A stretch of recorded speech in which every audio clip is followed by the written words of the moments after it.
భయపడిపోయాడు. విశ్వాసంలో అవిశ్వాసం కూడుకున్నది. సగము దేవునికి ఇచ్చాడు, సగము తన యొక్క శరీరానికి ఇచ్చాడు.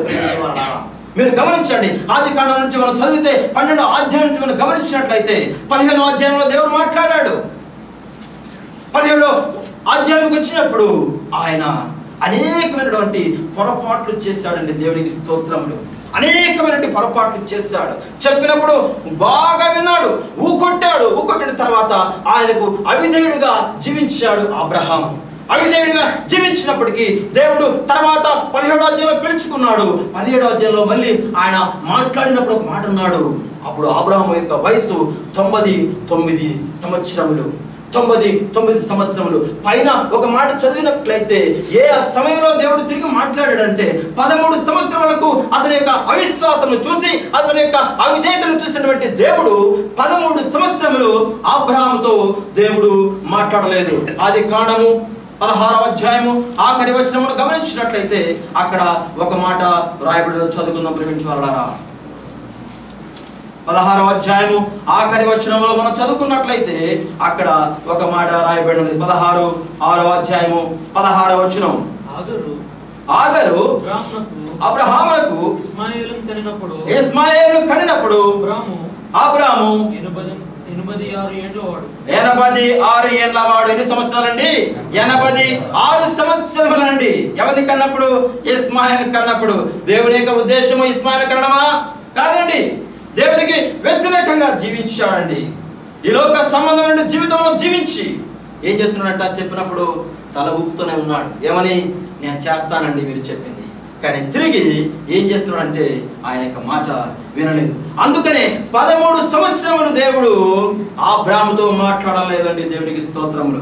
తర్వాత మనం గమనించినట్లయితే అబ్రహాము 99 ఏళ్ళ వాడినప్పుడు యెహోవా ప్రత్యక్షమై చెప్పాడు, నేను సర్వశక్తి గల దేవుడును. దేవునికి స్తోత్రములు. నేను సర్వశక్తి గల దేవుడును, నేను నీకు సహాయము చేయవాడును, నేను నీకు సహాయకుడని చెప్పినప్పటికీ కూడా అక్కడ కూడా తలూపాడు. నువ్వు అబ్రహాముగా పిలవబడుచున్నావు కదా, నేను అబ్రహామును చేస్తాను, నీ పేరును అబ్రహాముగా మార్చానని చెప్పాడు.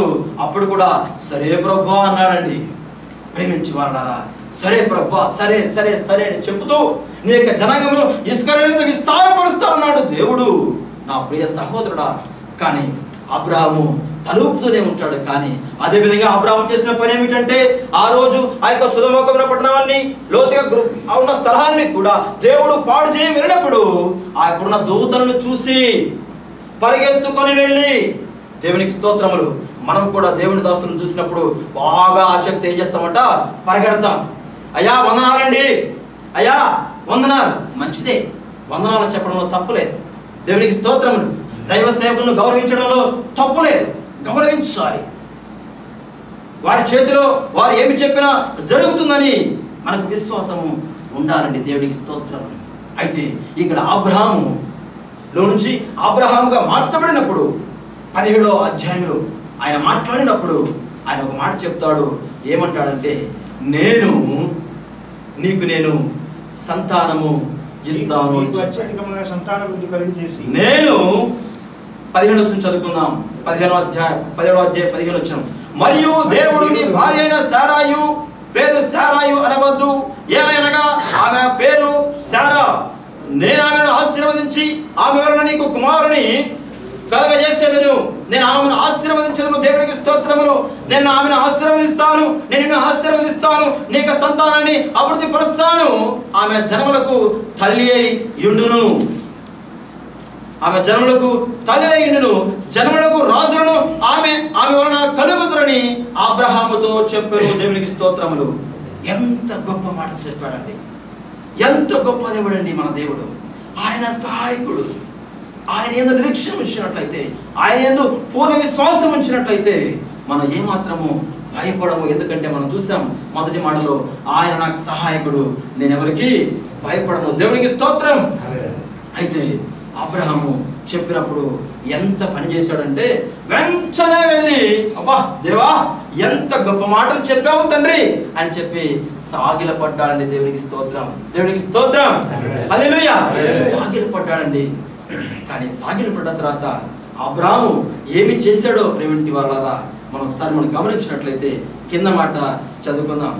అప్పుడు అబ్రహాము సాగిలపడి నవ్వి దేవునికి స్తోత్రములు హల్లెలూయా. సాగిలపడ్డాడంటే బాగానే ఉంది. మనం కూడా సాగిలపడుతుంటాం దేవుని సన్నిధిలో. నేను మొరపెడితే ఆయన నాకు ఉత్తరం ఇస్తాడు, ఆయన నాకు జవాబిస్తాడు, ఆయనకు సహాయకుడిగా ఉంటాడు అనుకుంటాం. కానీ తర్వాత మన మనసులో ఏంటంటే ఇది జరగదులే. ఏమనుకుంటామంట? వింటాము కానీ విశ్వసించము. మనం వింటాము కానీ విశ్వసించము. దేవునికి స్తోత్రములు.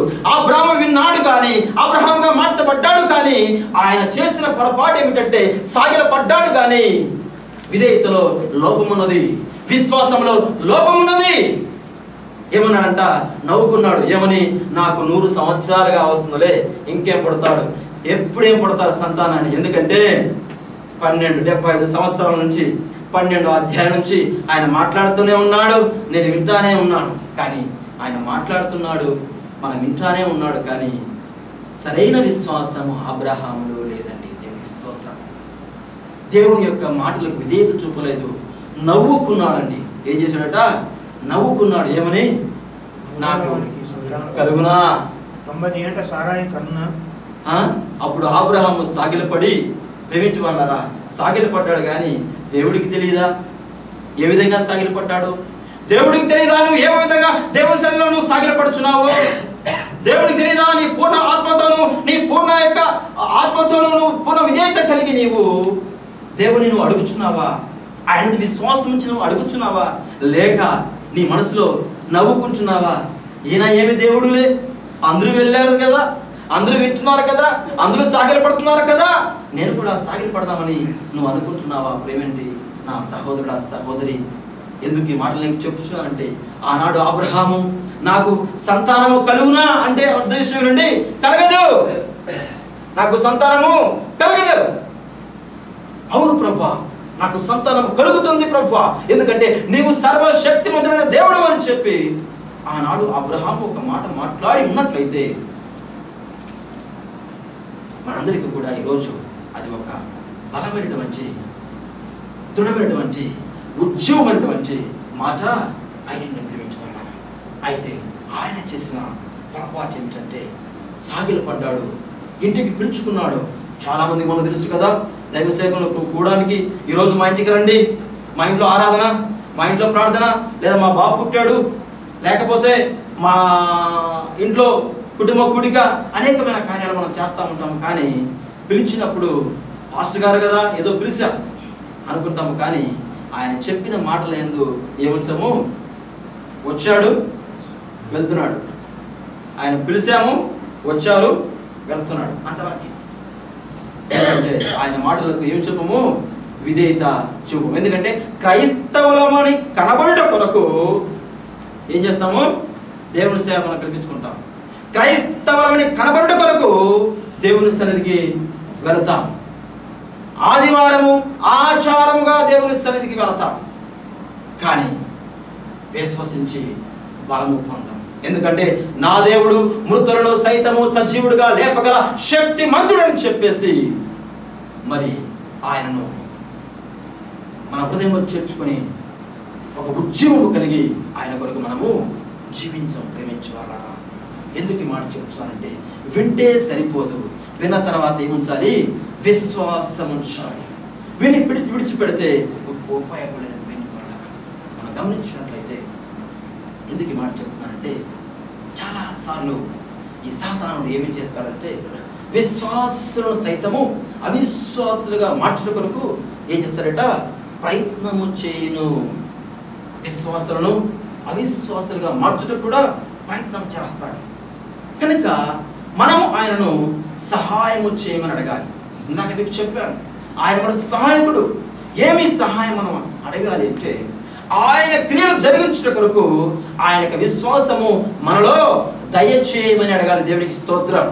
ఎందుకంటే ఆయన విశ్వాసము మనలో ఉన్నట్లయితే ఆయనకు అసాధ్యమైన కార్యము ఏది లేదు కనుక అది మనకు కూడా అసాధ్యమైనది కాదు, అది సాధ్యమైనది. ఎందుకంటే దేవుడే మనతో ఉంటే, దేవుడే మన పక్షం ఉంటే మనకు విరోధి ఎవడండి? మనకు విరోధి లేడండి.